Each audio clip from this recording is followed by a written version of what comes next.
নমস্কার, আমার নাম সঙ্গীতা গুপ্ত। ফিল লর্ড ও ক্রিস্টোফার মিলার পরিচালিত অ্যান্ডি ওয়ারের সর্বাধিক বিক্রিত উপন্যাস থেকে এই সিনেমাটি তৈরি করা হয়েছে।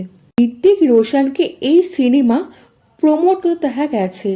হলিউডে লোকে বলেছে 12 বছর বাদে এমন একটি সিনেমা এসেছে যে ক্রিস্টোফার লরেনে ইন্টারস্টেলারকে টক্কর দিতে পারে।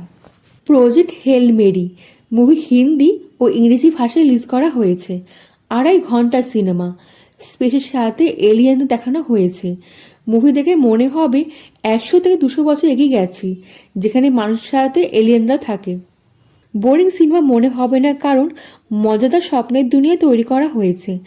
মানুষ ও এলিয়েনদের সম্পর্ক দেখানো হয়েছে।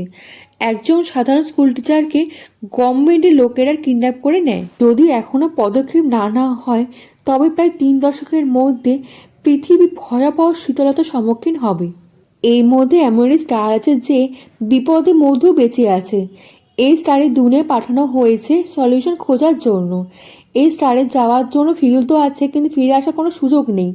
এই স্পেসে একা কাটাতে হবে বলে যে সায়েন্স টিচারের সাথে যেই দুজন গেছিল, তারা দুজনেই মারা গেছে। এই টুরিস্ট আসে যখন সে জানতে পারে সে একা নয়, তার স্পেসের সামনে আর একটা স্পেস দাঁড়িয়েছে, তার দরজা ধীরে ধীরে খুলছে।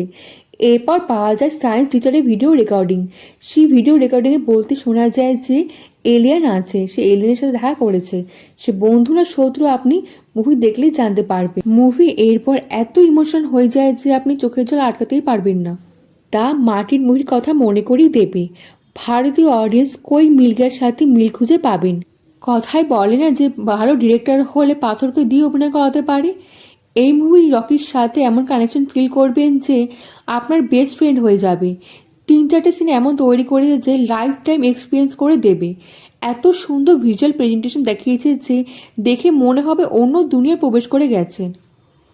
ক্রিস্টোফার লরেনের ফিল্ম সায়েন্স টেকনোলজি রিয়েলিটিকে ডিটেলে দেখায়। প্রজেক্ট হেল মেরি দেখে আপনি শকড হয়ে যাবেন। স্পেস ফিল্ম এত ইজি, নর্মাল, ফানি ও ইমোশনাল হতে পারে, এই মুভি না দেখলে বুঝতেই পারতেন না। দুজন লোকের মধ্যে ডায়লগ দিয়ে ফিল্ম ব্যস্ত রেখেছে, যার মধ্যে একজন মানুষ ও একজন এলিয়েন। কি পাওয়ারফুল রাইটিং! ক্লাইম্যাক্স এত বেশি ইনভলভ করে দেবে যে ট্র্যাজেডি ফিল্মের সাথে কমেডি ফিলও পাবেন। 5-এর মধ্যে 4টে স্টার দিলাম। Emotional story telling, visual presentation, underrated background music. নেগেটিভের মধ্যে হলে সায়েন্স ফিল্ম বলা চিটিং হবে। এলিয়েন আছে, স্পেস আছে, দারুণ কাহিনী আছে, যেটা আপনি মিস করতে পারেন না। সব বয়সী লোকেরা দেখতে পারেন, ভালো লাগবে। রায়ান গলসিং ভালো কাজ করেছেন। সিরিয়াস টোনে যে কমেডি করা যায় সেটা তিনি করে দেখিয়েছেন, খুব ভালো লাগবে। তিনি গ্রেসের অসহায়তা, দুর্বলতা, সহানুভূতি, সাহসিকতা খুব সাবলীলভাবে তুলে ধরতে পেরেছেন। চার্লস উইটের প্রোডাকশন ডিজাইন অসাধারণ, নিঃসন্দেহে অস্কার মনোনয়নের যোগ্য। এই ভিডিওটা আপনার কেমন লাগলো কমেন্টে জানাতে কিন্তু ভুলবেন না। লাইক ও সাবস্ক্রাইব করে দেবেন, দেশ বিদেশে বন্ধুর সঙ্গে ছড়িয়ে দেবেন। দেখা হচ্ছে পরবর্তী ভিডিওতে। ভালো থাকবেন।